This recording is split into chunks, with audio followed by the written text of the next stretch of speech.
저 120페이지 펴보세요. 그게 맞아요? 120페이지.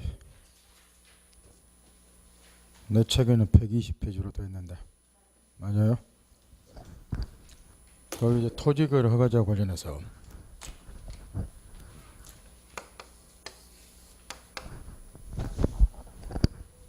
여기 이제 투기가 조장될 우려가 있는 지역에 소지하는 토지다. 토지의 투기적 거래를 방지하기 위해서 토지거래 허가제 취지가 그거니까 시정군수 구청장 허가를 받고서 거래해야 됨에도 불구하고 허가 받지 않고 매매를 했다. 그럼 부동산 거래 신고되어 있는 법률 토지거래 허가제에 관한 규정은 전형적인 효력 규정이기 때문에 허가 받지 않고 매매를 하게 되면 효력 규정 위반했으니까 무효다 그 말이야. 근데 이게 이제 확정 무효가 아니라 나중에 관할관청의 허가를 받게 되면 이 계약은 소급 처음부터 유효로 바뀌기 때문에 무효는 무효지만 확정 무효가 아니라 허가 받으면 유효로 바뀔 수가 있으니까 유동적 무효다. 그래서 우리가 저번 시간에 배운 무권대리나 마찬가지로 우리 판례는 이 허가받지 않고 매매한 경우도 유동적 무효다. 그래서 토지거래 허가제 관련해서 유동적 무효 법리를 전개를 하고 있는데 요게 이제 시험에서 워낙에 출제가 돼요. 그래서 그 서너 페이지에 씌었는 판례가 거의 대부분 우리 시험에 지금 반복 출제가 된 건데 거기 씌었는 거는 웬만한 거는 다 시험장 알고 가야 된다는 거. 그래서 이것도 이제 그냥 아무 생각 없이 외워가지고 한다면은 차라리 이 부분은 포기하는 게 낫다고 말이야. 이거 어떻게 외워서 이걸 다 문제 푸냐 말이야. 따라서 상식적인 이야기들이니까 외우지 말고 제목만 보면서 빨리빨리 지금 정도는 이게 무슨 내용이다 하고 넘어갈 정도가 돼야 돼요. 첫째, 이게 유동적이 하지만 무효이기 때문에 당사자에게는 권리 의무, 채권 채무가 발생이 안 된다고요. 따라서 각 당사자는 매수는 매도인에게 소유권 넘겨달라, 얘는 얘한테 대금 지급해달라, 당연히 이행 청구 못하고 무효니까. 따라서 거기 1번의 경우에 계약상 이행 청구 밑에 두 줄 읽을 필요도 없다. 그 제목만 읽고 넘어가 버려. 그 읽을 필요도 없는 거니까. 따라서 우측에 네 번도 마찬가지야. 이게 무효이기 때문에 이행 청구 못하는데 그럼 허가받을 거를 전제 조건으로 해서 소유권 넘겨달라고 청구할 수 있는가? 당연히 이런 것도 안 될 것이고. 그 다음 계약 해제 및 손해배상 청구. 이게 무효이기 때문에 채권 채무가 발생이 안 되니까 채무 불이행 문제는 있을 수가 없고 대금 지급 안 했다 그래서 소유권이나 안 했더라서 채무 불이행이 될 수가 없으니까 상대방은 채무 불이행을 이유로 하는 계약 해제 및 엊그저께 계약서에서 배웠으니까 손해배상 청구 당연히 못하고 읽지도 말라고. 계약 해제 못한다, 손해배상 청구 못한다, 무효니까 하고 넘어가 버리면 돼요. 그 밑에 입고 앉았으면 실력 없다는 소리게. 그 다음에 부당이득 반환 청구. 이건 이제 한 가지 것만 주의를 하라고 말이야. 지금 얘가 계약금 등을 교부를 해놨다. 그러면 아무리 눈 빠지게 기다려도 관할관청 허가를 아직 못 받더라. 그러면 꼭 내가 사기꾼한테 걸려서 계약금만 날릴 것 같은 느낌이 온다. 따라서 야, 아직 허가 못 받았으니까 계약금 나에게 반환해달라. 계약금을 부당이득으로 반환해달라고 무효니까 반환 청구할 수 있는가 이야기인데 이게 나중에 관할관청 허가를 받게 되면 이 계약 자체가 소급해서 유효가 돼요. 그럼 얘는 대금지급 채무를 부담을 할 것이고 그러면 교부한 계약금은 매매 대금의 일부로 충당을 시키기 때문에 유동적 무효 상태에서는 반환 청구를 당연히 못할 거라면 허가받으면 유효가 되고 대금 지급 청구 생기고 계약금은 대금으로 충당시켜야 되니까 따라서 이제 불허가 처분 등이 확정이 돼서 이게 확정 무효가 됐다. 그럼 대금 지급 채무가 생길 일이 없고 매매 계약금을 매매 대금으로 써먹을 일이 없기 때문에 확정 무효가 되면은 그때는 이제 계약금을 돌려들어가 청구하겠지만 유동적 무효 상태는 안 된다. 이해했다 하고 읽지도 말라고 말이야. 그 다음 해약금 해제는 엊그저께도 가르쳐줬다. 우리 법 565조 1항에 하면 특약이 없는 한 계약금은 해약금으로 추정한다는 거. 이건 이제 계약 일반의 법리이기 때문에 유동적 무효 경우도 똑같이 적용. 따라서 얘는 계약금 2배 돌려주고 계약 해제하는 건 얼마든지 가능하다. 그 이야기니까 읽을 필요도 없고 의사判결도 마찬가지인 거예요. 이것도 이미 착오 등을 공부할 때 내 원리를 다 가르쳐 줬다고. 이게 지금 현재 무효예요. 근데 이 매매 계약에 107조부터 110조까지 무효 취소 사유가 존재한다고 말이야. 비준입 표시부터 차고 사기 강박까지. 그러면 현재 상태에서도 이 계약이 무효인데 굳이 무효 취소 사유가 존재한다 그래서 무효 취소를 다시 주장할 필요가 있겠냐 이야기인데, 차고할 때도 가르쳐 줬어요. 무효 취소를 주장할 만한 실익이 있으면 현재 무효도 무효 취소를 다 주장할 수 있다고.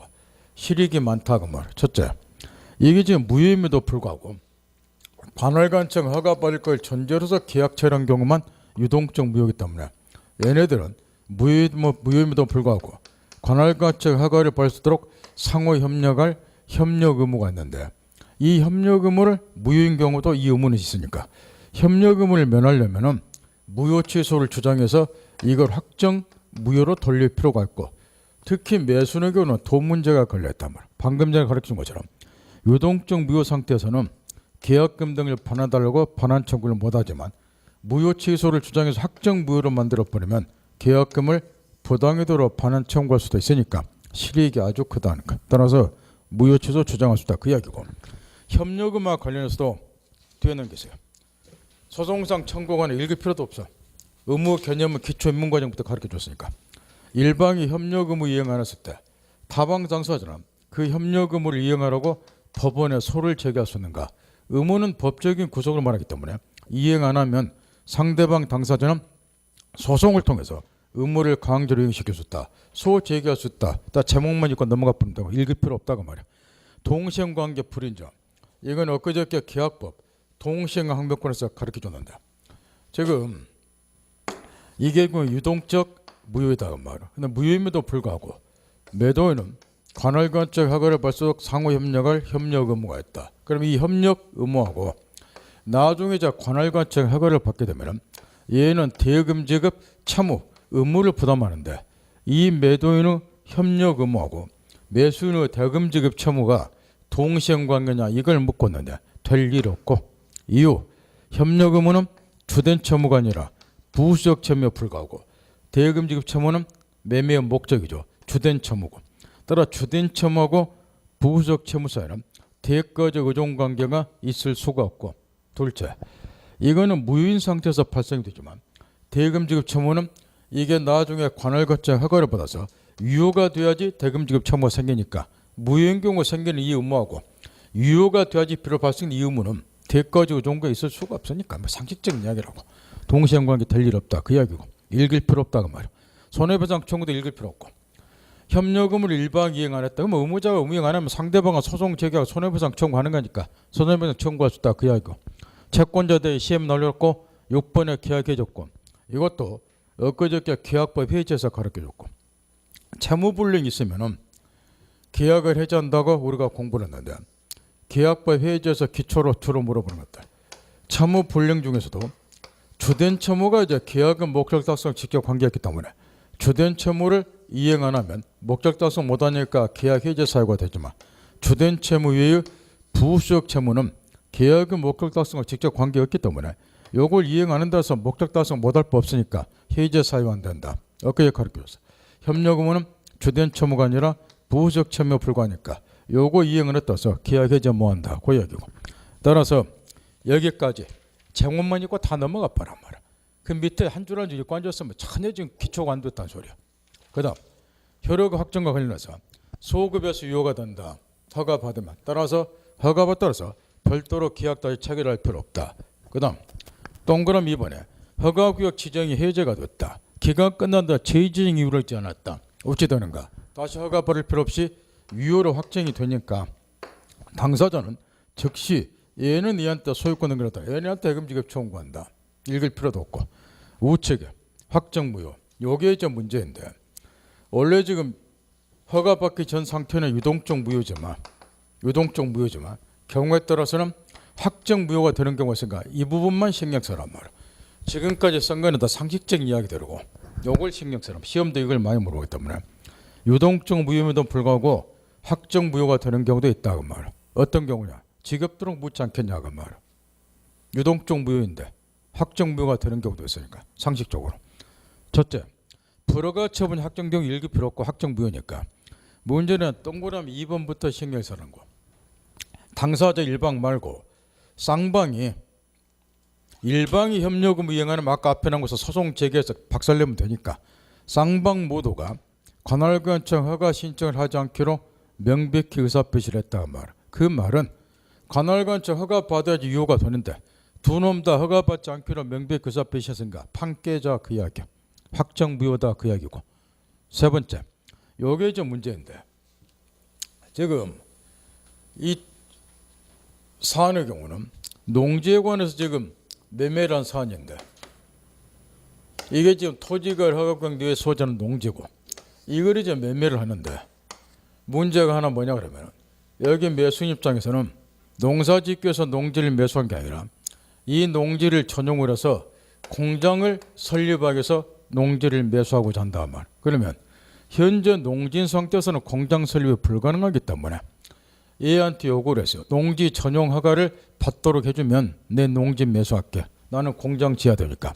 해서 매도인 쪽에서 농지에 대해서 전용해 주는 것을 조건으로 해서 농지 매매를 했다고 말. 그러면 농지 전용을 조건으로 해서 농지 매매를 했다. 그러면 이 조건이 성취가 되면 비로소 매매 효력은 유효가 된다. 이런 스토리일 거니까. 그러면 내가 매수한다. 유효니까. 이런 얘기니까. 여기에 전형적인 정지 조건에 해당이 될 거라. 조건 성취되면 효력이 발생이 되니까. 근데 문제가 터졌다는 거야. 이게 절대 농지다 보니까 전용 허가를 받을 수 없다는 거야. 그럼 이 정지 조건을 성취하기가 불가능하다. 그럼 매매 계약은 유효가 될 일이 없다는 거야. 그러면 나중에 설사 관할관청 허가를 1000만 번 받더라도 이미 농지 전용을 할 수가 없는 상태이기 때문에 이 계약은 무효로 지금 확정이 되는 거라마. 그 관할관청 허가 받아봐도 유효가 될 일이 없지 않냐고 말이야. 다 이거는 허가 받기 전 상태에서 이미 뭐로 들어갔다? 확정무효로. 따라서 동그라미 3번도 이해하면 여러분이 객관식은 암기실력 tes트한 게 아니라 지문에다가 딱 써놓고 판단하라고 물어보는 거야. 이해만 하면 다 공짜란 말이야. 이해 못하면 머리통 깨지지만. 그 다음 처음부터 토지거래를 요거는 지금 관할관청 허가 받을 거를 전제 조건에서 계약 처리한 경우만 유동적 무효로 보기 때문에 거꾸로 뒤집어서 허가 받을 거를 처음부터 배제하거나 잠탈하는 내용을 계약한 경우는 허가 받을 생각이 없다는 거죠. 이런 거는 유동적 무효가 아니라 당연히 확정 무효가 되는데 어떤 경우가 여기에 해당이 되나? 그 밑에 판례 1, 2, 3, 4, 1, 2, 3, 그 2는 그 4번일 건데 그 중에서 1번에 쓰는 판례가 그 동그라미 4번에 해당이 되는 그 판례들 집에 가서 읽으면 되고 그 다음 그 이제 무효행위 추인과 전환해서 오늘 지금 이제 뭐를 좀 해야 되냐 그러면 취소, 해제와 더불어서 민법을 이해하기위해서 반드시 알아야 될 기초 중 하나가 추인의 개념인데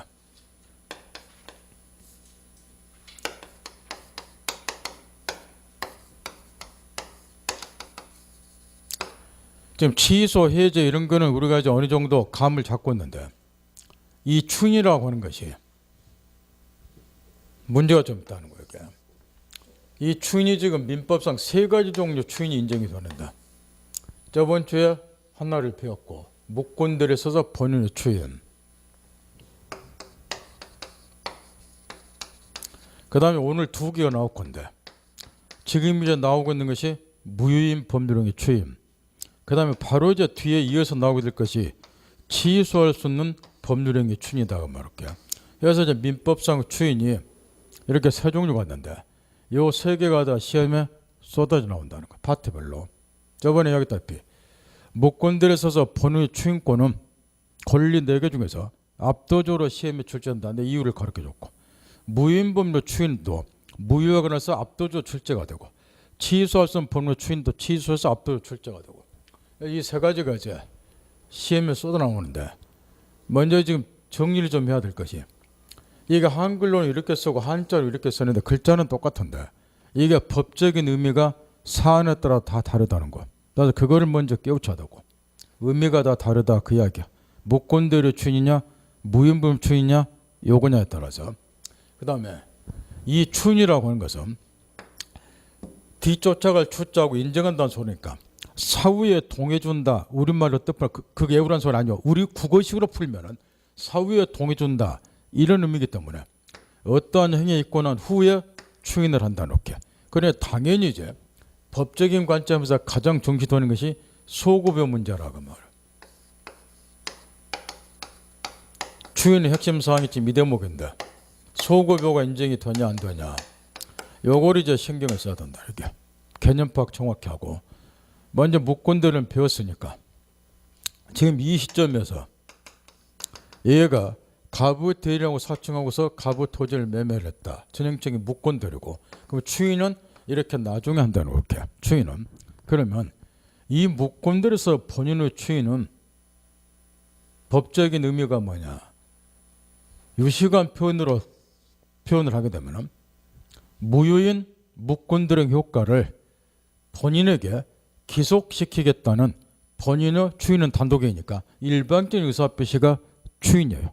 그럼 이게 이제 처음부터 유효로 바뀌니까 무효였던 거를 자기 일방적에 있어서 유효로 바꿨으니까 무효이면 책임 안 지지만 유효가 되면 책임져야죠.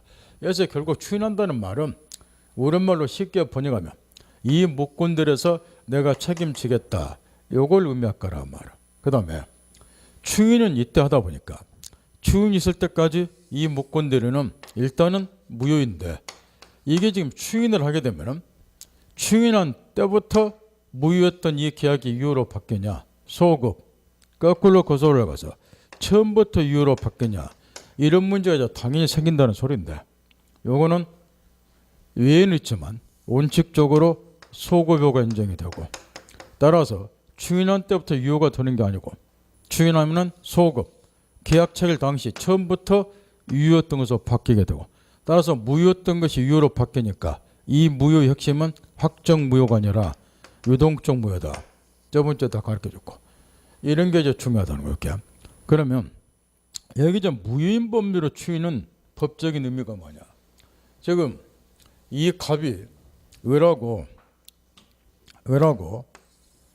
채권자 강제필 면탈하고 해서 토지에 대해서 가정매매를 했다.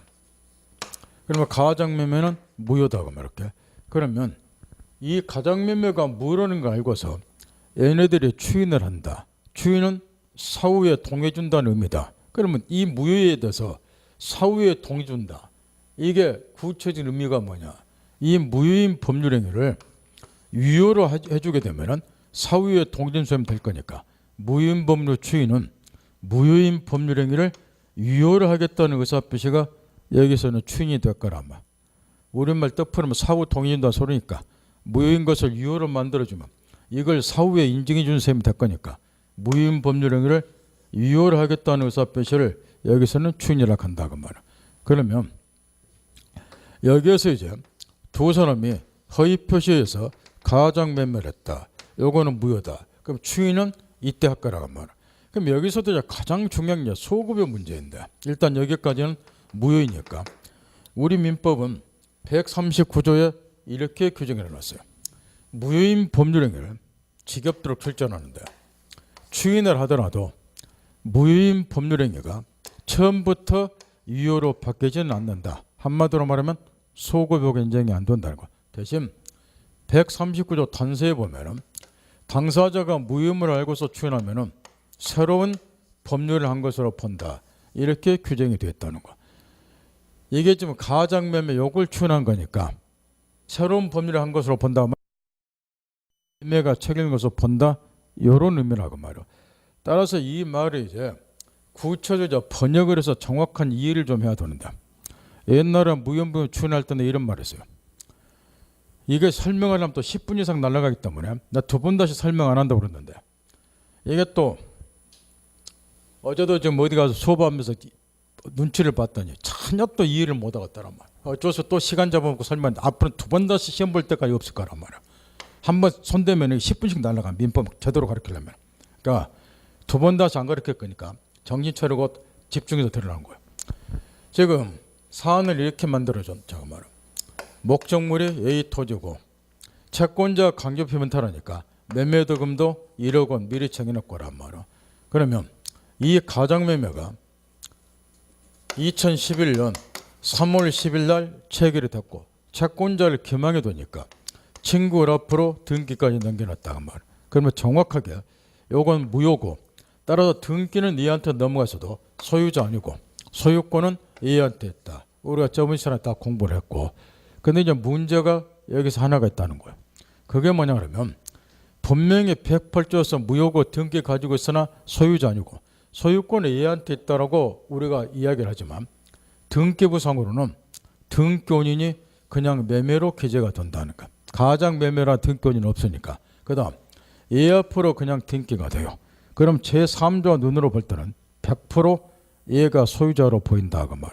따라서 관할 세무서에서도 내일 모레 재산세를 지금 부과시킬 시점이 됐는데 얘한테 지금 세금을 부과를 할 거라고 말. 세무서에서는 누가 소유자인가 따질 필요도 없고 세금만 걷으면 되니까. 해서 이제 얘가 소유자는 아니면서 등기를 가지고 있다 보니까 토지에 대한 세금을 물었단 말이야. 해서 시간이 흘러서 2019년 4월 20일 됐어요. 내 거의 8년 넘게 내 토지도 아닌데 가부 토지임에도 불구하고 A 토지에 대해서 세금을 물었다. 또 2019년도 세금 물게 생겼다. 열받았다. 요구했다. 차라리 A 토지 이왕에 이렇게 담봐야 나에게 팔아라 이렇게. 그러면 여기 지금 2011년도 체결한 이 매매는 무효이기 때문에 원래대로 하면 2019년 4월 20일자로 두 놈이 A 토지에 대해서 처음부터 다시 매매를 해야 되는데 바쁜 시국에 바보들의 행진이란 말이야. 입도 떠다쓰란 말이야. 밥 먹는 입 아닌데. 따라서 이렇게 하자고 뭐. 처음부터 다시 매매하면 번거로우니까 우리 차라리 8년 전에 체결한 무효인 가장 매매를 유효로 하자. 이러면 엄청 편할 거란 말이야. 해서제 이럴 때 사용한 것이 무효인 법률의 추인이라고 말이야. 그러면 민법이자 139조에 의하면 추인하더라도 소급역 인정이 안 되니까 거꾸로 거슬러 올라가서 무효였던 가장매매가 처음부터 유효였던 것으로 바뀌지는 않는다고 말이야. 그럼 어떻게 됐냐? 이 시점에서 두 사람이 새로운 매매계약을 체결한 것으로 간주가 되는데 이 말을 또 번역할 줄 알아야 된다는 거야. 새로운 매매계약을 체결한 것으로 본다. 이 말은 이걸 의미한다는 거야. 얘네들이 지금 2011년 3월 10일자로 체결된 A토지에서 1억 원의 가장매매한 거. 요걸 지금 추인하고자 하는 거야. 따라서 이 무효인 가장매매하고 동일한 내용을 가진 새로운 매매가 이 날짜로 체결이 된다. 따라서 이 새로운 매매에 있어서 목적물도 A토지, 매매대금은 그대로 1억 원이 된다. 이런 의미라고 말. 새로운 매매가 체결된 걸 본다. 이 말은. 이 말을 다시 번역을 해야 된다는 거야. 이라고는 문제 못 푸니까. 이 말은 그러면 구체로 뭘 의미하느냐. 추인했다 그래서 2011년 3월 10일자로 A토지단 소유권이 A한테 넘어온다는 의미가 아니고 소급역 인정이 안 되니까 요 날짜로 지금 A토지단 새로운 매매 체결된 걸 보니까 추인하더라도 A토지단 소유권은 2019년 4월 10일자로 을에게 이전이 된다. 최종적인 번역이 이렇게 되는 거란 말이야. 그러면 또 어떤 문제가 생기는가? 이런 문제가 생긴다. 추인하더라도 우리 민법상은 소급역 인정이 안 되고 A토지단 소유권 2019년 4월 20일자로 매수령이 넘은 셈이 되니까 정리 정도는 좀 해야 될 게 생긴다는 거. 그게 뭐냐? 지금까지 8년 동안 세금 물었다. 이 세금은 매수인 입장에서는 내 토지가 아니라 가부 토지에 대해서 내가 대신 세금 본 거니까 이런 거를 공조 공가 세금 이거는 당연히 내가 반환받아야 되고 거꾸로 이런 문제도 생긴다는 거. 얘 앞으로 토지에 대한 등기가 됐다 보니까 그동안에 이 토지를 내 토지인 것처럼 제3자에게 임대를 해주고 차임을 받았다. 흔히 말하는 과실, 그중에서 법정 과실. 이거를 지금까지 취득했다. 과실 문제 어떻게 처리할 것인가.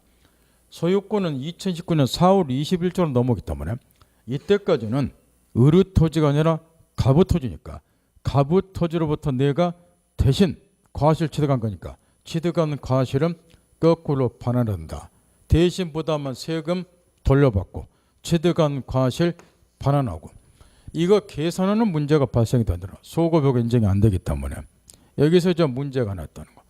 우리 민법상의 추인은 소급역 인정이 안 되기 때문에 공조 공가 과실 취득과 관련해서 이런 계산하는 번거로움이 지금 발생이 되고, 근데 이게 이제 세월이 흘러가다 보니까 9년 정도 지나 보니까 그동안 내가 얼마 세금 물었는가 증거 자료 없었을 것이고, 그동안의 과실 얼마 취득했는가 증거 자료 없어지고, 이걸 찾아서 계산하는 거죠. 번거롭다 그 말. 그러면 이걸 계산하는 번거로움을 없애자 그 말.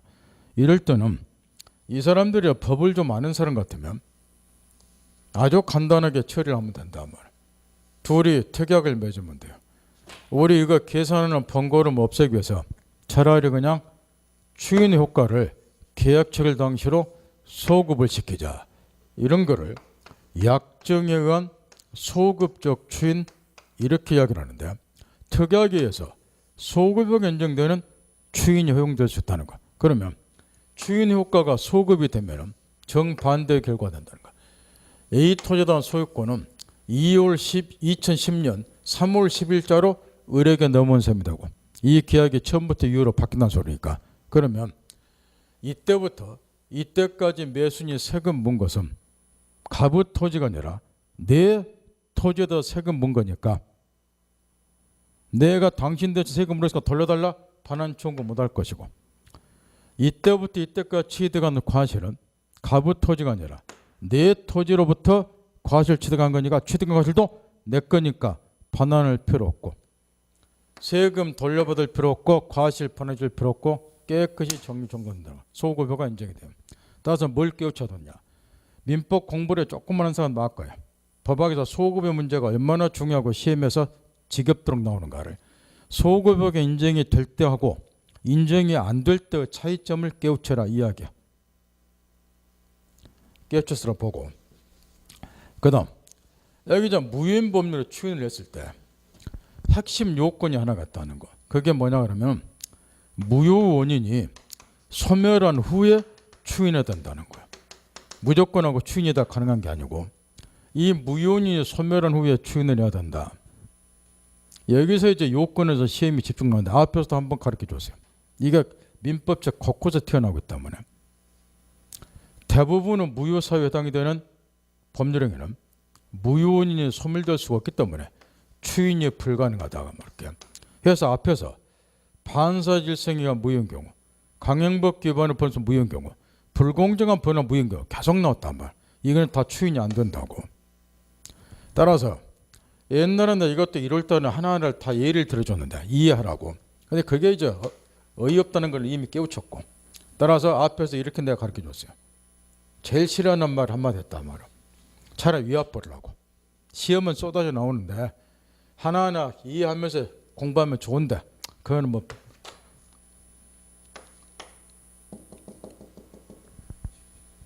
거꾸로 외우라겠다 말이야. 어떻게 공부하라고 가르쳐줬네. 2주 전으로 가르쳐드렸어. 무효원인이 소멸하는 추인하도는데 대부분은 무효사 해당되는 게 이게 안 된다는 거야. 칠판에 지금 미에 들어준 것이 허위표시 예를 들어줬어요. 이거는 무효원인이 소멸되니까 추인이 가능하다. 그래서 허위표시 예를 들어준 거야 이게. 그럼 허위표시는 추인이 가능한데, 이게 추인이 가능하다면 따라붙는 게 또 하나 있을 거란 말이야. 이거하고 비스무리한 거. 그게 비진입 표시 것이고, 따라 비진입 표시가 외지로 무효인 경우 요 두 개나 추인이 가능하고, 추인하면은 이유로 바뀌고, 나머지 경우는 앞에서 보면 무효사 해당되는 대부분의 경우는 무효원인이 소멸이 안 되니까 추인이 불가능하다. 차라리 이렇게 외압보라 말이야. 이게 신간 편을 하나하나 가르쳐 드려봐야 시간 낭비고 여러분도 못 따라오니까 이렇게 하는 것이 차라리 정답 고르기가 쉽다는 거예요. 따라서 이제 여기 두 번째로 무효인 법률의 추인의 경우는 추인은 이때 하는데, 이거는 소급효가 원칙적으로 인정이 안 되기 때문에 이 무효인 법률 추인에 따라서 이 가장매매가 처음부터 이유로 바뀌지는 않는다는 거예요. 따라서 여기서 또 하나 깨우쳐야 될 게 뭐냐, 여기 위에처럼 소급효가 인정이 되면 무효였던 것이 처음부터 유효로 바뀐다는 거. 무효가 유효로 바뀌는 게 이거는 유동적 무효겠지만, 이거는 지금 무효였던 것이 처음부터 유효로 바뀔 일이 없다는 거. 따라서 이 무효는 유동적 무효가 아니라 이런 걸 시험에서 물어보니까 잘 깨우치는 거. 확정 무효를 말한다. 내가 지금 하고자 하는 말을 이해를 하라고 말이야. 지금 요즘 시험에서 그냥 무효다 유효다 이런 거 안 물어봐요. 그게 유동적문이 확정문 이걸 묻는데 왜 이건 유동적문이 깨우쳤나요? 소급역 인정이 되잖아. 그러니까 무효였던 것이 처음부터 유효로 바뀌죠. 유효로 바뀌었으니까 무슨 무효라는 거야. 요거는 소급역 인정이 안 되잖아. 그러니까 그대로 무효로 끝나잖아. 유효로 안 바뀌잖아. 그게 무슨 무효예요? 그런 걸 깨우치라고 말이야. 그 다음 여기 이제 핵심 요건은 무효의 원인이 소멸한 후에 추인할까. 요건에선 이게 핵심이고 이게 이제 시험에 쏟아나 나오니까 이걸 정리 정돈 잘하라 그 이야기야. 책에 보면 거기 이제 무효인 추임 의인안에 보면은 개념이 안 써졌다고. 무효인 법률 추인이 뭘 의미하는데 개념이 없잖아요. 무효인 법률 행위를 유효로 하겠다는 의사표를 말한다고 말이야. 그 다음 추인의 요건, 동그라미 2번에 소급역 인정이 안 된다. 비소급의 핵심. 추인의 요건에서 무효원인이 소멸이 된다. 책에 보면은 강행법 기반의 법률행위 불가분의 이런 것들은 추인하더라도 유효가 될 수 없다 쓰는데 이렇게 외워봐야 문제 못 푸니까 거꾸로 외워보라고 차라리. 허위 표시가 무효인 경우하고 비준위 표시가 위해적으로 무효인 경우는 추인이 가능하다. 그렇게 공부하는 게 속 편하다 그 말. 여러분이 저한테 원하는 것도 그런 것 같고 뭐 하나하나 가르쳐 들어봐야 흡수도 안 되고. 그 다음 추인의 방법 읽으면 되고 효과 새로운 법률을 한 것으로 본다. 소급역 인정한다 그 이야기고 뒤에 동그라미 이게 지금 약정이한 소급적 추인을 말한다고 말이야. 과실취득이라든가 공조공과 과실취득이라든가 거기 차견이 이제 공과금 부담으로 되는데 공조공과 세금 같은 거 요거 계산하는 번거로움을 좀 없애보자. 그러면은 당사자가 약정이한 소급적 추인을 하면 된다. 그게 동그라미 2번이야. 그 얘기 드러났잖아. 예컨대 허위표시 당사자에서 행위시부터 유효한 걸로 한다. 그 말은 소급을 인정한다. 그 이야기. 그럼 아까 같은 차이가 있다. 그 이야기고. 그 외압이 아무 필요 없으니까 그 두 줄 언더는 칠 필요 없고 이해하시라고 말. 소급을 인정될 때 안 될 때 차이니까. 그 다음 다시 앞으로 돌려서 무효행위 전환이죠 나와 있는데 여기 저 무효행위 전환이라고 하는 것은 종래 우리 중개사 시험에서는 거의 출제가 안 됐다는 거예요. 이 무효행위 전환은 개념은 이런 건데 어떠한 법률행위가 무효가 됐다. 근데 이 무효인 법률행위가 다른 법률로서 요건을 갖추고 있다는 거예요.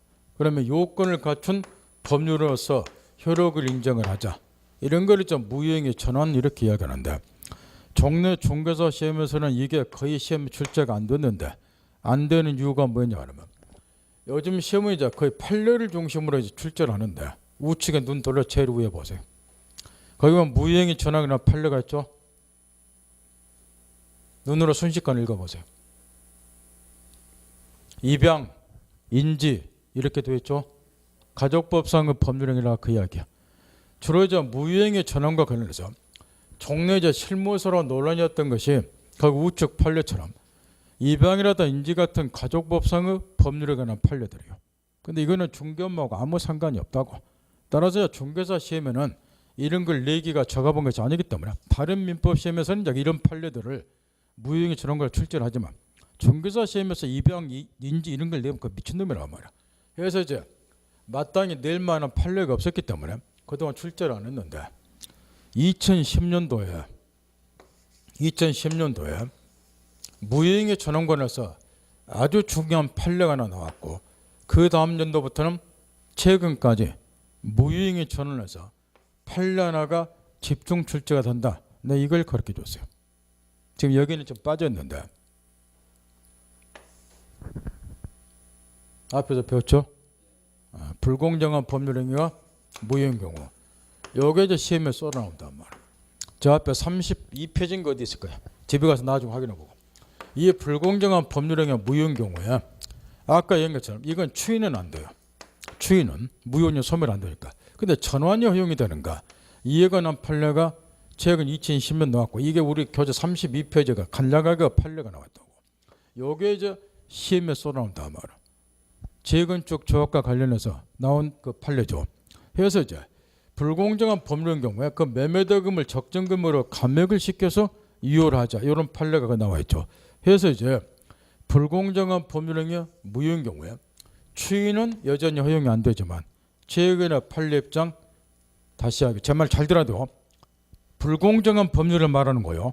모든 무효를 말하는 게 아니고 이 불공정한 법률과 무효인 경우도 추인이 허용되냐. 이건 옛날이나 지금이나 추인은 허용이 안 되지만 최근에 판례하면 불공정한 법률 무효인 경우에 뭐는 허용이 된다? 전환은. 요걸 비교를 해서 최근에 가장 많이 출제가 되니까 다시 32페이지 돌려서 요거 다시 정립 반드시 할 거. 여기 쓰여 있는 건 읽을 필요 없다고 말이야. 그 다음 거기 이제 법률행위 취소가 나왔는데 지금 무효 효력 요건을 갖추지 못한 경우 대부분의 경우는 무효 사유고 취소 사유에 해당되는 것이 딱 세 가지가 있는데 해제하고 달리 취소는 반드시 법에 정해져 있는 취소 사유가 발생이 되어야지 취소한다. 따라서 당사자가 특약에 서 취소한다든가 이런 건 있을 수가 없다. 이 점에서 해제하고 다르다. 여러 번 주질시켰다고. 따라서 취소 사유는 법에 딱 못질이 된다. 정해졌는데 앞에 나왔다시피 이게 세 가지라고 말로. 제한 능력자를 보호하기 위해서 제한 능력자 법률행위는 취소할 때 있고 그 다음에 저번 시간에 나온 착오한 의사표시 취소하고 그 다음에 사기, 강박인 의사표시도 취소한다. 이 세 가지로 취소 사유가 법에 딱 정해졌어요. 그 다음 여기 이제 무효하고 취소 차이점을 생각을 해보면 무효는 이제 누구라도 주장할 수 있다. 처음부터 이렇게 발생 안 되니까. 그래서 취소는 취소를 해야지 법적인 의미가 있으니까 누군가가 취소를 해야 돼요. 따라서 무효와 달리 특정인만이 취소를 하니까 취소권자가 정해졌다는 것. 따라서 취소는 취소권자가 누구냐. 여기서부터 일단 이제 집중적으로 시험이 나오는데 여기 책에 보면 앞에 쭉쭉 있고 뒤에 넘겨서 박스 취소 해제 차이점 읽을 필요 없고 이미 앞에서 직업대로 가르쳐주고 엊그저께 계약법에서 가르쳐줬으니까 박스 읽을 필요 없단 말. 이런 거 읽으면 무조건 시험 떨어지니까 진짜 읽지 마세요. 외울 필요도 없고. 그 다음 취소와 관련해서 첫 번째 취소권자. 지금 여기 이제 취소권자 관련해서는 이게 무효하고 차이점이니까 일단 기초문제로 물어볼 건데 먼저 제한능력자 법률행위는 갑이 미성년자를 비롯한 제한능력자다. 피성년 후견인, 피한정 후견인. 얘네들이 이제 단독으로 토지 매매를 했다. 정상적인 이제 일처리 능력은 없기 때문에 얘네들을 보호하기 위해서 우리민법상 취소한다. 그래서 제한능력자 법률은 이제 취소사유에 해당이 되고 취소하면 넘어갔던 소유권 찾아오면 그냥 보호된다 이런 논리일 건데 이 경우에 누가 취소를 하는가? 일단은 제한능력자 자신이 취소권자가 되니까 미성년자라도 단독으로 계약 취소할 수 있고 그 다음 두 번째로는 이게 이제 제한능력자인 경우에는 능력 보충기간 법정 대리인이 있을 거란 말이야. 미성년자는 친권자를 비롯해서 그럼 법정 대리인들도 취소권자가 되는가? 여기서 이제 주의할 거는 여기 제한능력자만 취소권자가 되는 게 아니라 법정 대리인도 제한능력자가 똑같은 고유 취소권자라고 말이야. 따라서 법정 대리인도 이 미성년자가 단독으로 한 계약을 당연히 취소할 수 있는데 주의할 것은 법정 대리인이 취소하는 것은 여기 제한능력자를 대리해서 취소한다는 의미가 아니고 얘하고 똑같이 취소권자이기 때문에 취소한다는 저렇게. 그 다음 여기 착오사기 강박에서 의사표시한 경우 이런 경우는 착오에서 의사표시했다. 의료 기망이나 공갈 협박에서 계약처를 했다. 그러면 착오나 사기 강박에서 의사표시한 갑이 취소권자가 되고 물론 얘네들은 취소권자 안 되고 문제는 이자들이 이제 임의대리인들이 문제인데 임의대리인들이 요거하고 비교를 잘해보는 거예요. 우리가 저번 시간에 여기까지는 공부를 했어요.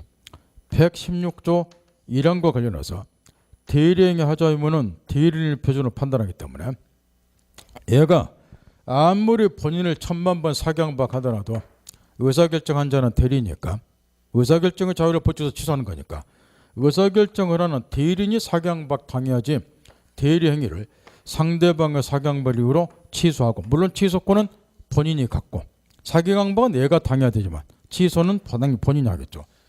여기까지 우리가 이제 공부를 했는데 116조 이런 거 관련해서 문제는 이 임의대리인이 그러면 취소를 할 수가 있는가? 이게 문제인데 법정 대리인하고 다르다 말. 법정 대리인은 제한 능력자가 똑같은 취소권자 해당이 되지만 임의대리인은 취소권자가 아니에요. 따라서 임의대리인이 취소를 하려면 절차가 좀 필요하다는 거야. 본인 쪽에서 네가 취소도 좋다, 취소도 좋다는 대리권의 수여가 별도로 있어야 된다. 그러면 얘는 본인의 대리권을 본인으로부터 취소 좋다는 대리권을 수여받아서 비로소 취소를 하기 때문에 법정되는 것과 달리 임의대리인이 취소하는 것은 고유 취소권자도 취소하는 게 아니고 본인이 갖는 취소권을 대리인이 글자 그대로 대리 행사하는 거라고 말이야. 이걸 구별처라고 말이야. 따라서 임의대리인 경우는 본인으로부터 취소도 좋다는 대리권의 수요가 없으면 취소를 못한다고 말이야. 이걸 칼같이 구별해야 되고, 그 다음에 세 번째로 얘네들이 사망을 했을 때 포괄승계, 흔히 말하는 상속인이라든가 또는 얘네들로부터 목적물 매수한 매수인, 특정 승계를 말하죠. 이런 상속인 같은 포괄승계, 매수인 같은 특정 승계도 똑같이 취소권자가 된다. 그 다음 취소 상대방과 관련해서는 이거는 백발백중이냐 사례가 나오게 되어 있는데 누구나 마치라는 사례인데 앞에서도 이런 걸 가르쳐 줬어요. 이 토지에 대해서 가벽을 하고 매매를 했다. 근데 얘가 사기강박한 게 아니라 제3자 A가 얘를 사기강박했다. 그래서 을하고 매매를 했다. 취소는 누구한테 하는가? 취소할 수 있는 법률행위 상대방에 취소를 하기 때문에 나는 A하고 체결한 이 매매를 취소하고자 하는 거야. 따라서 사기공갈 협박은 A한테 당했지만 A한테 취소하는 게 아니고 A한테 취소하겠다 하면 눈이 똥을 쳐다본다고. 네하고 나하고 뭐 있길래 뭐를 취소하는데 취소하려면 그 뭐가 있어야 돼? 법률행위가 있어야 된다면 취소 목적, 이게 민법의 기본이라고. 취소하려면 취소 목적인 법률행위가 존재해야 되는데 돈원사는 계약관계 없다고 말할게. 따라서 내가 취소하고자 하는 것은 을과 이 계약을 취소하니까 여기에 취소할 수 있는 법률행위. 따라서 취소 상대방은 취소할 수 있는 법률행위 상대방 A한테 취소를 한다고 말할게. 근데 한 단계를 더 나갔을 때 얘가 다시 제3자 병에 또 양도를 해서 등기가 병에 넘어갔다. 그러면 갑은 병에게, 등기명이 병에게 취소하냐? 또 똑같은 이야기. A한테 취소하겠다 그러면 또 눈이 뜬금을 쳐다본단 말이야. 네하고 나하고 뭐를 했길래 뭐를 취소하는데 계약관계 없다고 말이야. 취소 목적인 법률행위가 두 놈 사이는 없다는 거야. 따라서 이 경우도 상식적인 이야기하고 있다는 거야. 취소할 수 있는 법률 상대방 A하고 차는 이 계약을 취소하니까 A한테 여전히 취소 의사표를 하고, 그러면 A나 A한테는 뭐를 하느냐?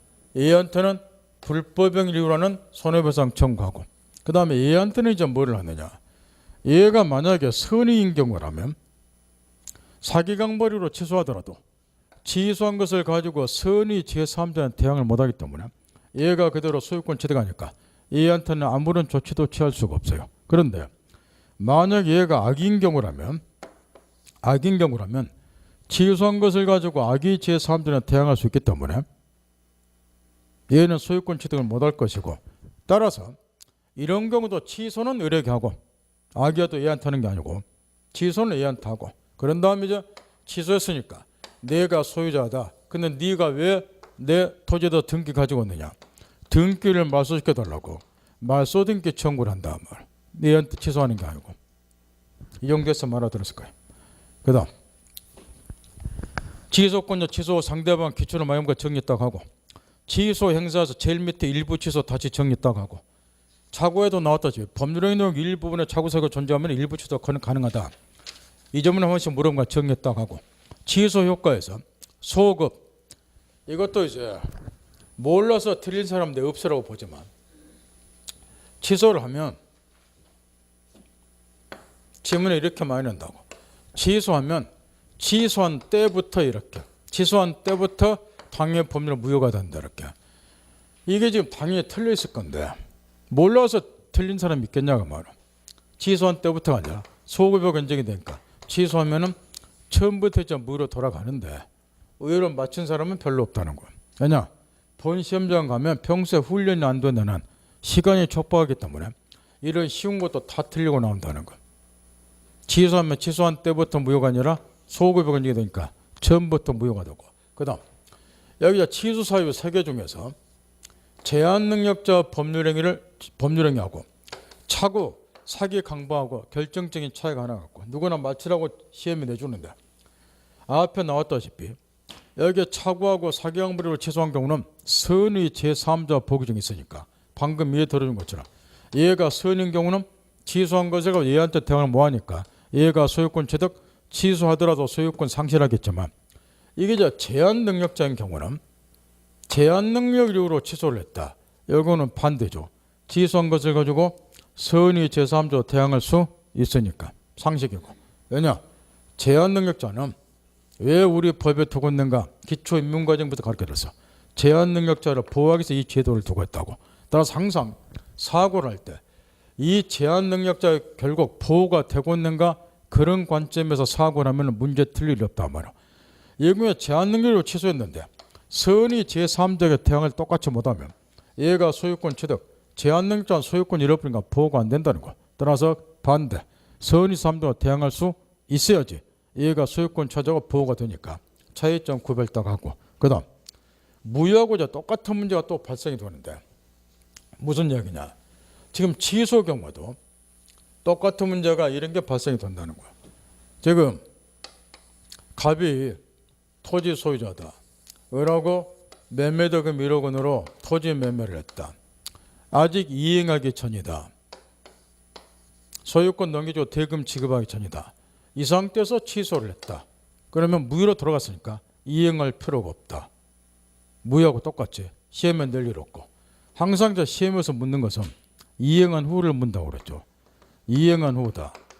소유권 넘겨줬다. 얘는 매매대금 1억 줬다. 이 상태에서 얘가 차고나 사기강박 등 이유로 취소를 했다. 그럼 이게 처음부터 무로 들어가기 때문에 이행받은 거 반환해주는 문제가 생기더라. 그래서 이행한 후에는 무효나 마찬가지로 똑같이 부당이득 반환 의무라고는 반환해주는 문제가 생길 건데 1억 원을 당연히 취소했으니까 돌려줘야 된다. 왜 돌려주는가?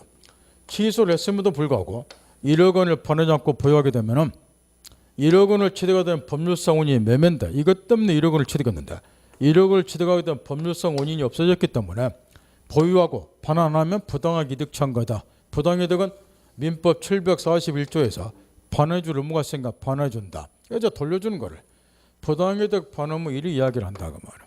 하나만 물어보자 말이야. 지금 시험에서 이행한 후를 물어본다고 그러는데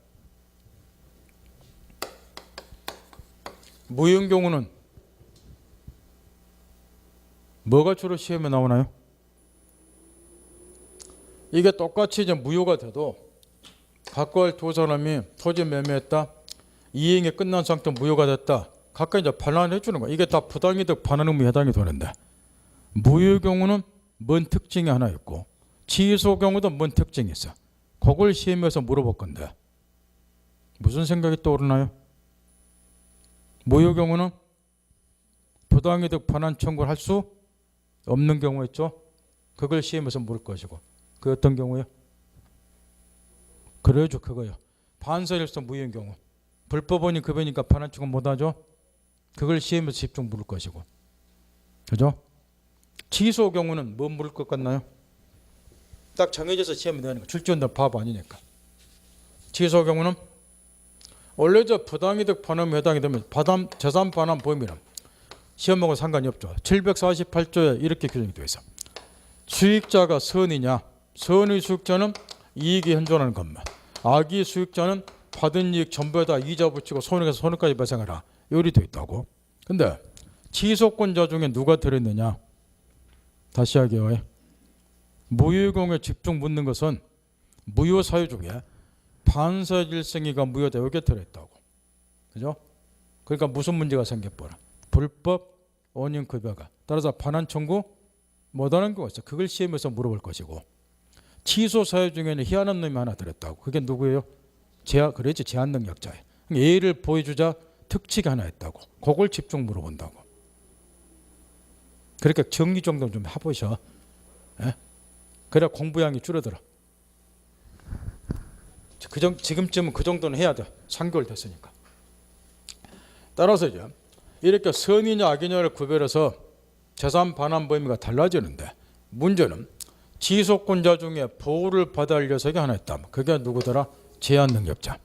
그러면 요 값이 이제 미성년자를 비롯한 제한능력자다 그 말이야.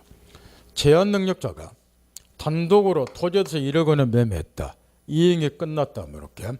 근데 이 제한능력자들은 일처리 능력, 정신능력이 떨어지니까 매매대금 1억 원을 받았다. 그럼 이런 거를 계획성 없이 소비 낭비하기 십상이다 말이야. 그래서 1억 원 중에서 한 8천만 원을 술, 도박, 유흥비로 날려버렸다. 또는 생활비로 썼다. 현재 얘가 가지고 있는 것은 2천만 원이다. 그 말할게. 그러면 이런 경우에도 여기에 제한 능력자가 8천만 원 지금 써버렸다면 이런저런 명목으로 그러면 원래대로 하면은 1억 원보다 1억 원을 다 돌려주는 게 좋은 책이죠. 이렇게. 근데 문제는 계획성에 써버린 게 문제라고 말할게. 이거 제한 능력자고. 그러니까 이런 경우에도 1억 원을 전부 돌려줘야 된다. 그러면 써버린 거 빚내서 충당시키지 않는 한 이거 반환을 못 해준다고. 못 해준다면 취소 또 못 할 거라고. 취소 못하면 소유권 무청이나 보호가 안 되고 이렇게. 제한 능력자하고 이런 문제가 있다 보니까 제한 능력자의 경우는 받은 이익 전부가 아니라 뭐 선의하게 따질 필요 없이 현재 수중에 가지고 있는 거 이익이 현존한 데서만 반환하라. 141조 단서에 이 특칙을 두고 있고 따라 취소 경우는 이걸 시험에서 물을 것이고 취소 경우는 사유를 점검하란 말이야. 취소 사유 중에 뭐가 있다? 제한 능력자, 얘 보여주자 거기 초점 맞추고 무효는 반설일서 무효인 경우가 있다. 그러니까 반설일성 행위를 안자에게 반환청을 허가하면 법이 나쁜 새끼를 도와준 셈이 되니까 반환청 허용을 사는다. 불법원이 급여 문제가 있다. 703조 그거 딱 정리하고. 그 틀릴 일 없잖아요.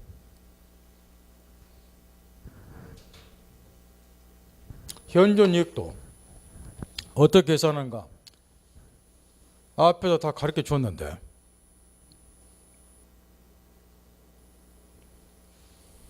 다 집중하세요. 한 번만 다시 연습해 본단 말이야. 지금 이제 이익이 현존한다. 현존 이익이라고 하는가? 이거는 다음 두 가지를 의미를 하는데 첫째, 받은 이익이 원형 그대로 존재하고 있거나 둘째, 받은 이익의 가치가 변형되는 상태를 이익이 현존해 있다. 요리 이야기를 하니까 여기에 맞춰서 여기에 해당되는 거는 돌려준다 하고 계산하면 돼요. 지금 시간이 없는데 다 집중. 지금 저 제한 능력자가 매매도 총 1억 원을 받았다. 다음과 같이 소비 낭비를 했을 때 나중에 취소하면 얼마 돌려주는가 이 계산을 줄 알아야 된다고. 먼저 1억 원 가지고 컴퓨터 사는데 휴대폰 사는데 등등 가전제품 사는데 한 1,000만 원 썼다 치고 뭐 피아노 샀다 쳐도 상관이 없고 그 다음에 두 번째로 자기 생활비로 한 2,000만 원 썼다 치고 세 번째로 은행에 예금을 한 2,000만 원 했다 치고 네 번째로 도박으로 한 3,000만 원 썼다 치고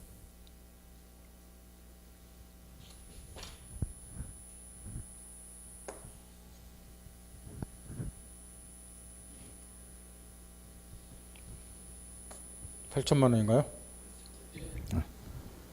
나머지 2천만 원은 기타 유흥비로 썼다 치고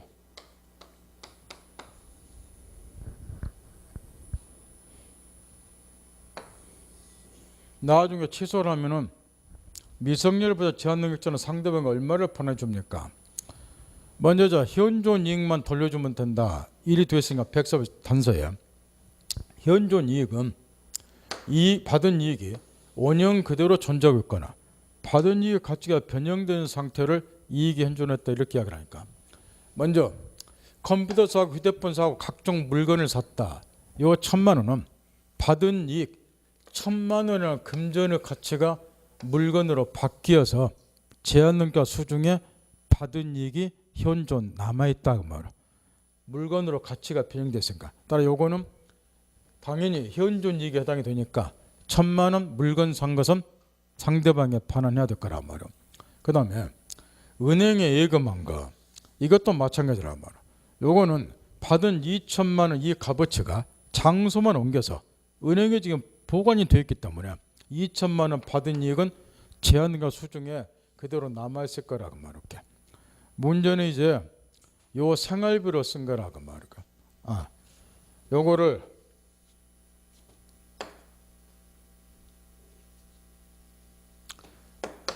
참호 변제를 위해서 2,000만 원 썼다고 하자고 말이야.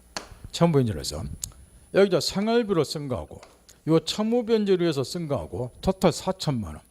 요게 이제 가장 문제인데 우리 시험자로 생활비 이런 거를 많이 물어보는데 이거는 사고를 한 번 더 하셔야 된다는 거. 무슨 얘기냐 그러면 지금 이 제한 능력자가 받은 매매대금 1억 원 중에서 4,000만 원을 가지고 생활비로 쓰고 참호 변제를 위해서 소비를 했다 그 말이야. 그러면 이것도 일단 써버렸기 때문에 얘 수중에는 안 남아있는 것처럼 보이지만 이거는 사고를 한 번 더 하셔야 된다면 어떻게 해야 되느냐.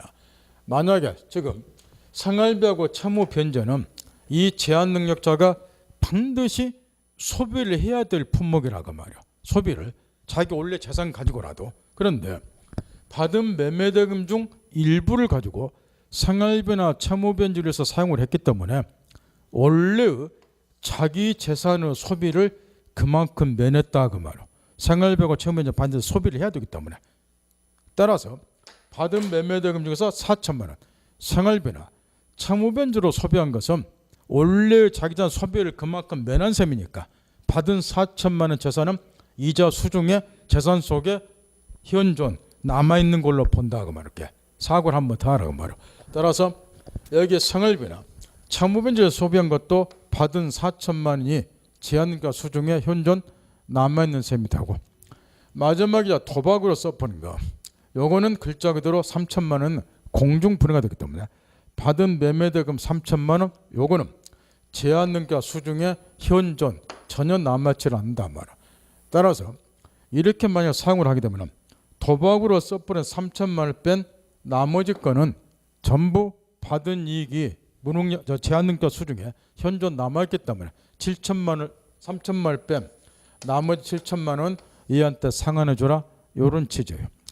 여기 도박으로 써버린 거를 옛날에는 이런 것도 가르쳐줬어.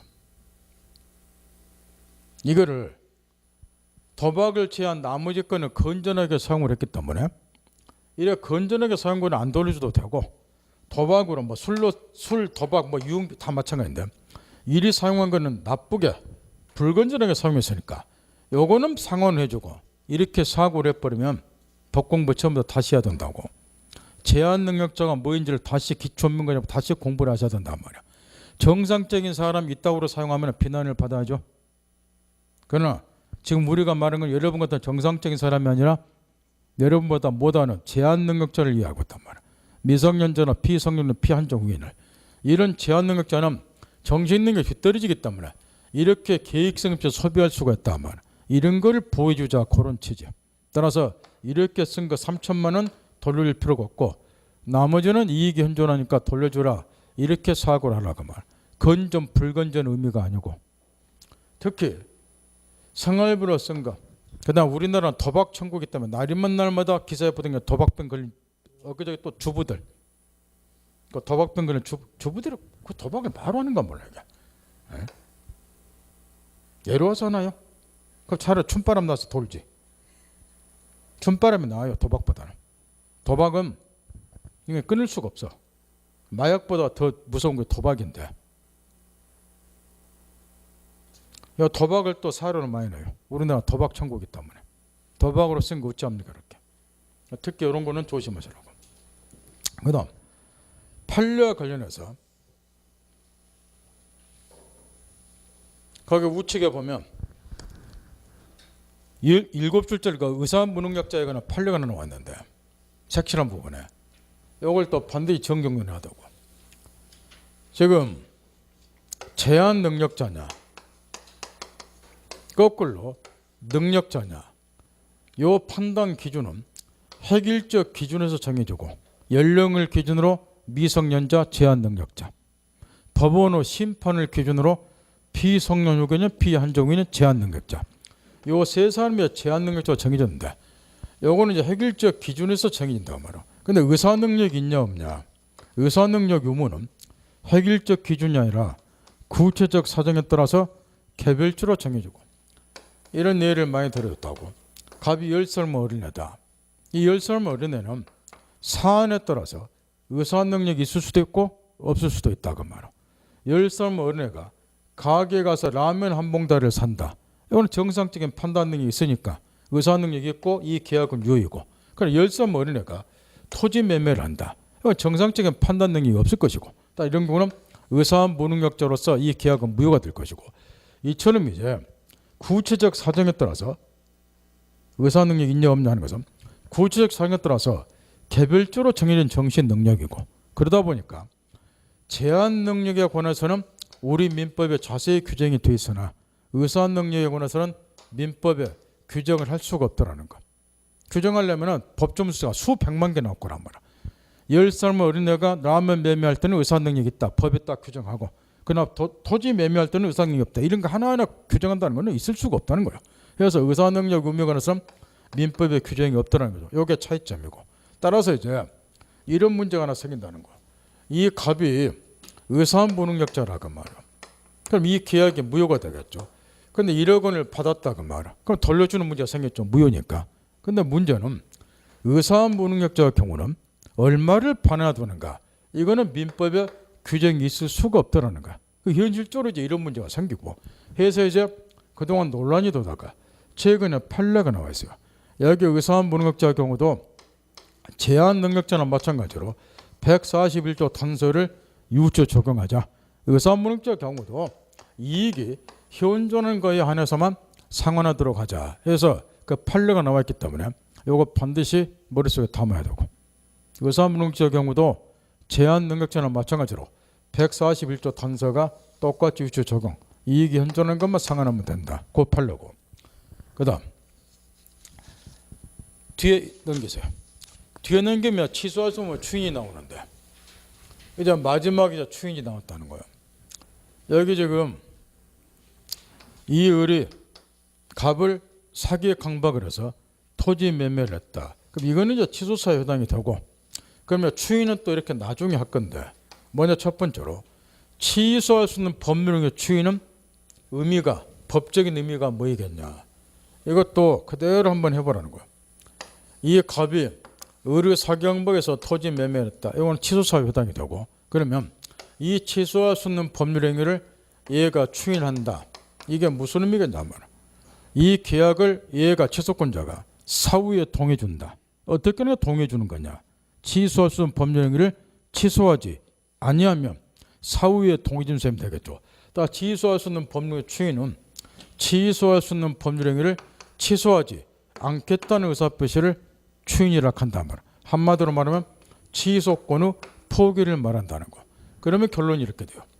이 취소할 수 있는 법률 행위는 취소하기 전에는 일단 유효고, 나중에 취소하면 무효로 들어가니까 취소하기 전까지의 상태를 확정 유효가 아니라 유동적 유효다. 요를 이야기하는데, 나중에 이제 취소권자가 추인을 해버리면 취소하지 않겠다는 의사표를 말하니까 다시는 취소를 못할 것이고, 취소를 못하게 되니까 유동적 유효였던 법률 행위가 확정 유효로 바뀐다. 이게 취소할 수 있는 법률 추인의 효과라고 말이야. 취소하지 않겠다는 의사표를 말하니까 유동적 유효였던 당해 법률 행위를 확정 유효로 만들어준다고 말이야. 그러면 여기서도 지금 추인을 이때 하니까 추인이 있을 때까지 이 계약은 그러면 유효냐 무효냐, 이거는 우유 두 개하고 반대로 무효가 아니라 유효이고, 다만 방금 이야기한 것처럼 취소하면 무효로 돌아가니까 취소하기 전 상태 유동적 유효에 해당이 되고, 그러면 이때 추인을 했다. 결과가 어떻게 되냐? 효과가 추인을 하게 되면 다시는 취소 못하게 되니까 유동적 유효였던 것이 확정 유효로 바뀐다는, 이렇게. 따라서 아까 전제를 해놨어요. 추인은 어떤 행위 있고 난 후에 하기 때문에 핵심은 소급여가 인정되냐 안 되냐 이게 핵심이라고. 여기 무권들의 추인은 원칙 소급여가 인정이 된다. 무효인 법률 추인은 거꾸로 소급여가 인정이 안 된다. 그런데 취소할 수 있는 법률의 추인은 애시당초 소급여 문제가 발생되지 않는다는 거. 이게 특징이라고 말이야. 왜 그러느냐. 지금 소급여가 인정되냐 안 되냐 하는 것은 이걸 따지는 거란 말이야. 추인이 있을 때까지 당해 법률행위가 이렇게 무효해야 돼요. 무효인 것을 추인하면 추인한 때부터 이유로 만들어주냐, 소급 거꾸로 올라가서 처음부터 이유로 만들어주냐, 이걸 따지는 것이 소급의 문제라고 말이야. 무효인 경우에. 그런데 취소할 수 있는 법률행위는 추인일 때까지 계약 자체가 유효이기 때문에 추인하면은 추인한 때부터 유효가 되냐, 소급 처음부터 유효가 되냐 따질 필요가 없다 그 말이야. 계약 자체가 유효이기 때문에 뭔만 무엇으로 바꿔주느냐, 유동적 유효를 확정 이유로만 바꿔주는 거란 말. 딱 이거는 소급의 문제가 발생이 안 된다. 이해를 잘하라고 말게. 그다음 여기 이제 무효인 법률 추인의 경우는 시험에서 집중 물으면 핵심 요건이 무효 원인이 소멸한 후에 추인할 것 이 대목인데, 취소할 수 있는 법률 추인에서 핵심 요건도 이런 거라고 말이야. 시험에서 집중 나오는 것이 취소 원인이 소멸한 후에 추인할까. 이 대목에서 집중 시험에 나오는데 핵심 요건이, 이것도 생각해 보면 상식적인 이야기인데, 지금 이 갑이 제한 능력자이고 단독으로 토지 매매를 했다.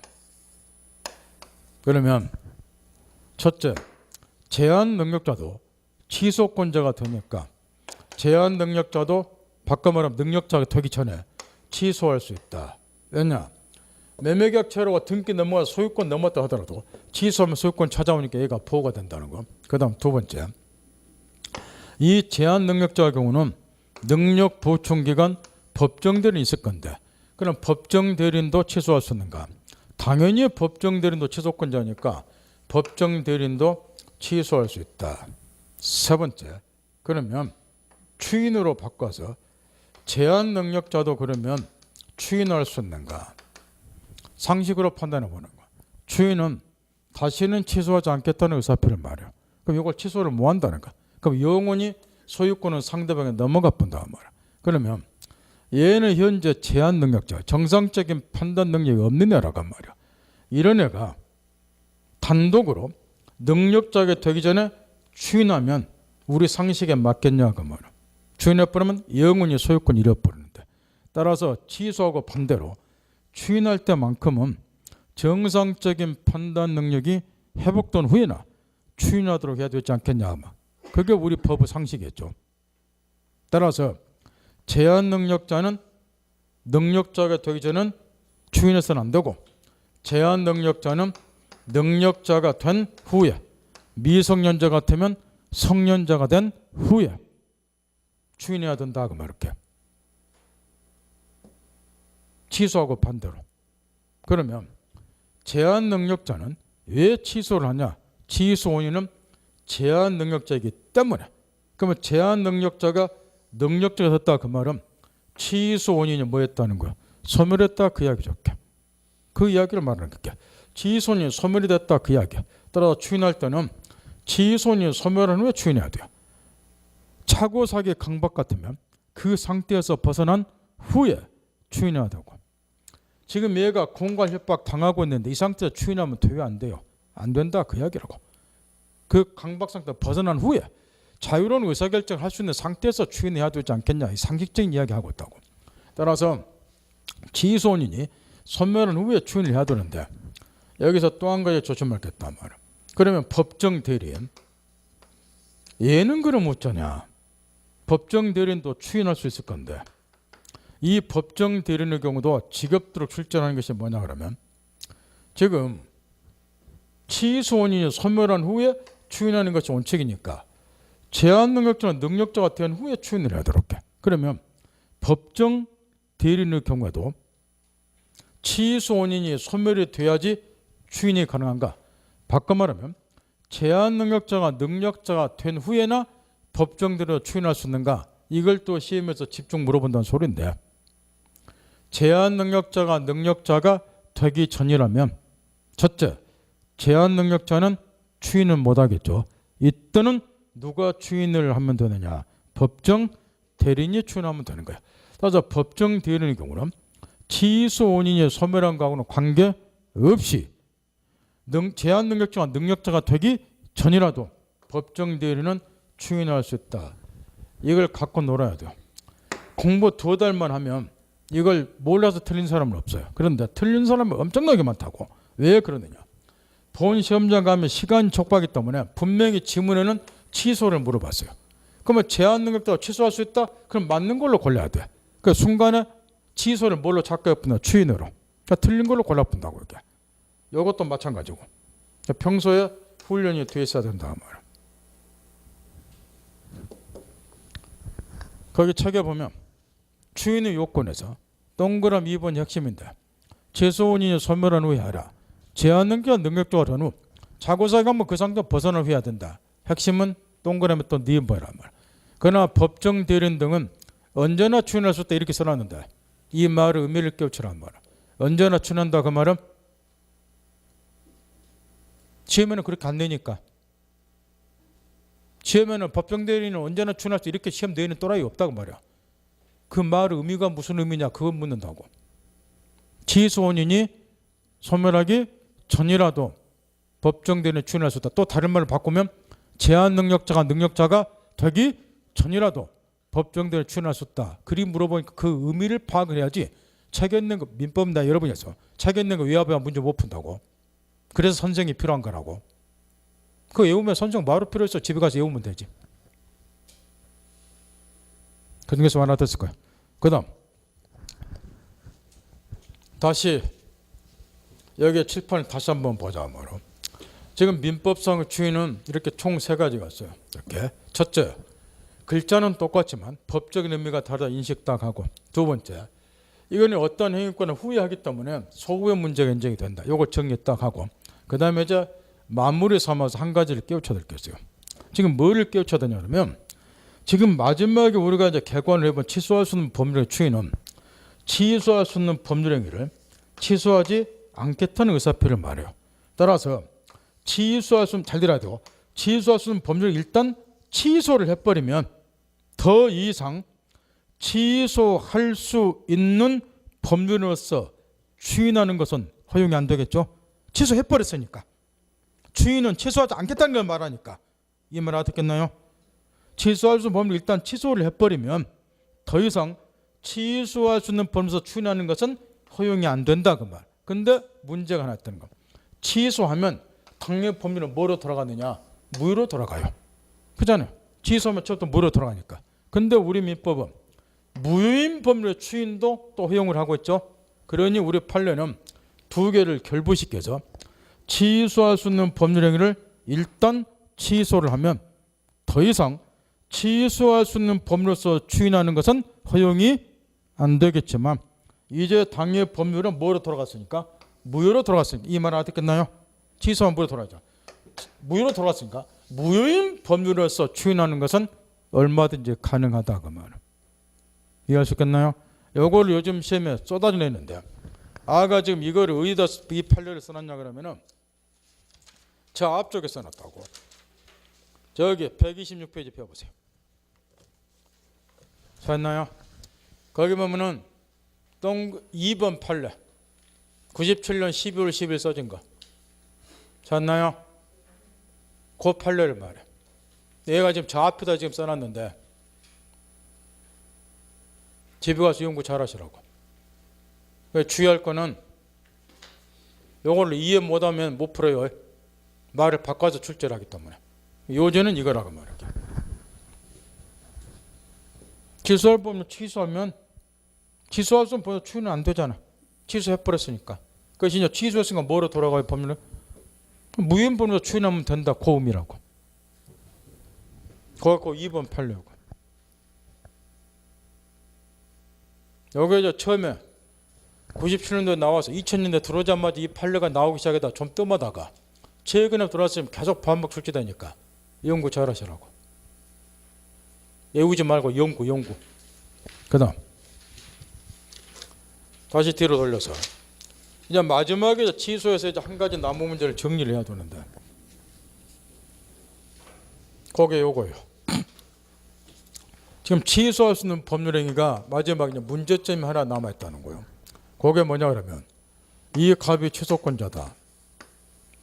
토지 매매를 했다. 그러면 취소권 자체는 형성권이고 취소는 따라 단독행위 때문에 얘가 일방적으로 취소하겠다 의사표시하면 돼요. 문제는 취소하냐 마냐 하는 것은 이자의 자유라고 말이에요. 따라서 얘가 일단 취소를 하게 되면 계약은 처음부터 무로 들어가니까 상대방도 권리 취득이 불가능해요. 거꾸로 얘가 취소 안 할 수도 있다는 거. 취소 안 하면 이 계약은 그대로 유효가 돼요. 그럼 상대방은 또 권리 취득이 가능하고 그러면 또 이제 문제점 하나 생긴단 말이에요. 취소할 수 있는 법률 경우는 취소권자 취소 여하에 따라서 상대방의 법적 지위가 달라진다. 이렇게 역으로 말하면 상대방이 불안정한 지위에 놓인다고 말이에요. 얘가 일방적으로 취소 의사표를 하기 때문에 따라서 저 불안정한 지위에 놓게 되는 매 시간마다 지금 나오는 이야기죠.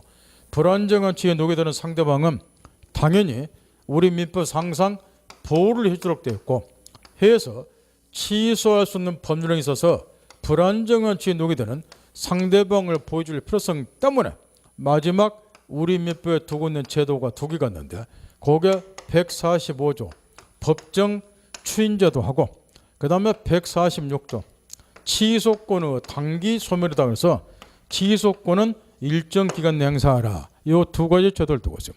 얘는 지금 이거를 이해를 못하기 때문에 이게 또 찢어놨는데 지금 133페이지에 법정 추인 나왔고 131페이지에 취소권의 소멸 146조가 찢어졌는데 이렇게 공부하면 안 된다고 말이야. 이 두 가지 제도 취지가 똑같아. 그래서 법조문도 145조 132 이렇게 나란히 해놓은 거라고 말이야. 이따위로 책을 쓰면 안 되고 따로따로 공부하면 안 된다 그 이야기야.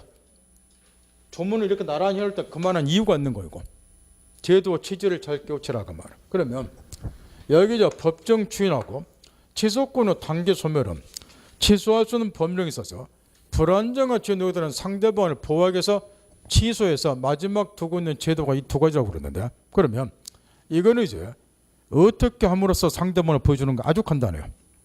지금 얘가 취소함으로써 상대방을 지금 불안하게 만들고 있는 거예요. 그럼 얘를 보여주는 아주 간단한 방법은 취소권자로 하여금 더 이상 취소를 못하게 만들어버리면 이게 확정 유효가 되겠죠.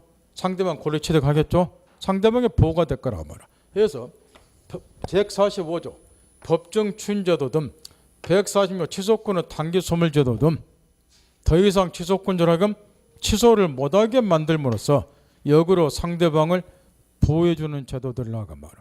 그럼 법정 추인은 뭐이길래 상대방을 보여준다고 하는가? 취소권자가 추인 의사표시는 한 적이 없어요. 추인 의사표시는. 그럼에도 불구하고 법이 정한 일정한 사유, 그 6가지 사유가 있죠.